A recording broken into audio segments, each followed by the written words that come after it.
Hi, this is Marjohn Love, and this is Marjohn's Musings. There's going to be some nudity in the show, so if you're a sensitive sort, find that objectionable, come back and see us next time. I was so excited to get this book. It's called Women Artists, and it's an illustrated history of women in art. And the reason that that's important to me is when I was young, famous artists were men. If you were female, you were a model. You weren't an artist. Now, people like Mary Cassatt broke into that thinking, but Frida painted for decades before she ever got a show of her own. I dressed up for a Rockport Art Association gala as Frida Kahlo, and I got there. There was a movie came out about Frida, so a lot of other people had that idea. And so we wound up doing the dance of the 5 Fridas. Frida does a whole lot of portraits of herself, and in them, she explores her inner landscape, her emotional timbre. When I painted this, I was painting the surface aspects of this young woman. I happened to be at her feet. So when this painting hung, I named it Foreshortening Fiasco. And my friend Margaret said to me, "Are you sure you want to title it that way?" But the reality is, I had a real hard time looking at that foot. You know, here's this foot. The closest thing to me was this model's foot. And what I wanted to focus on was her beautiful physique. But the way she was kind of semi-reclined in the chair with her little bottom lower than her knees, it was really hard to come up with a convincing image. This is one of my favorite books. It's called Keys to Drawing with Imagination, and in it are all sorts of fascinating ideas about how to set up crazy things. Here's a chicken in a checkerboard pattern and a huge rooster with zebra stripes. If you draw with imagination, you can have a model dancing, these models, and place them in a forest. You don't have to go to a forest and bring models and have them dance in freeze frame so that you can draw them. When I was taking art classes, Fred Gilson would have models come in and pose. And this one model was a favorite of ours. I was deeply distressed by something that happened to her. One of the quote-unquote artists who didn't seem to know how to hold a paintbrush took photographs of her without her permission after she asked him not to and put them on his website.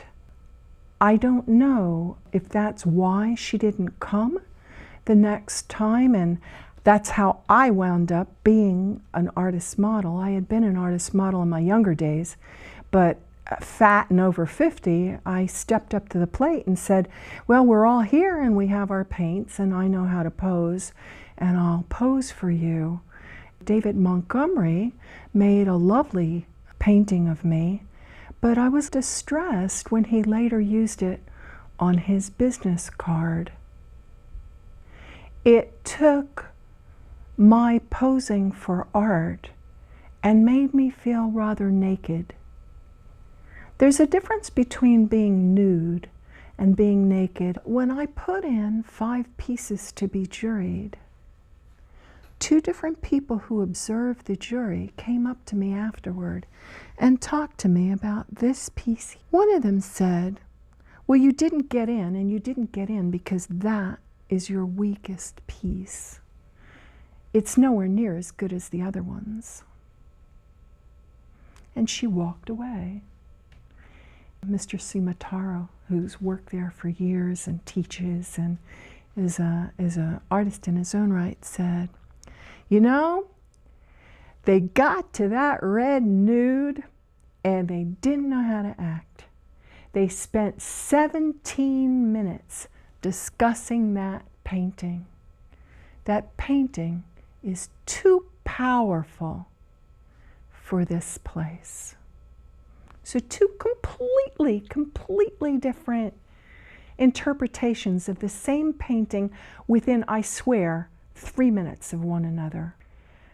When I framed the painting to take it over, my own feeling was I shouldn't bring this. Now, Fred Gilson's been teaching the figure, and Beverly Parmucci taught the figure for years and years and years. And yet, when I was going to be juried, I thought, you should probably leave that red nude at home. My husband talked me into taking it.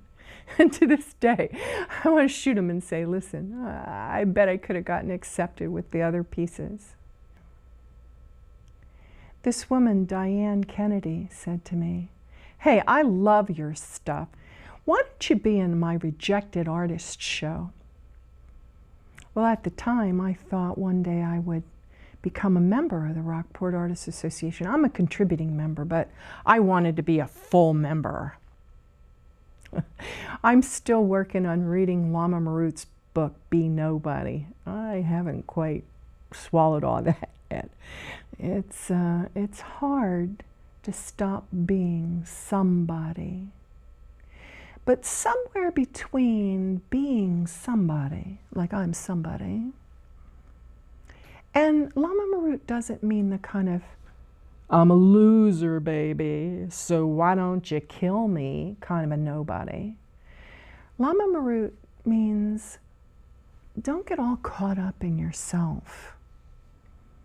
That's a little hard to do when you're doing a television show and people come up to you on the street, in restaurants, at the movies, you know, it doesn't matter where I go, and people go, hi, Marjohn, I saw you on TV. And I'm so new to notoriety. I'm a writer. You know, I tend to be kind of a private, sequestered person. I don't like a lot of noise and ruckus, and which is weird because back in the day, I used to like to go to rock and roll concerts. I think things change as you get a little older.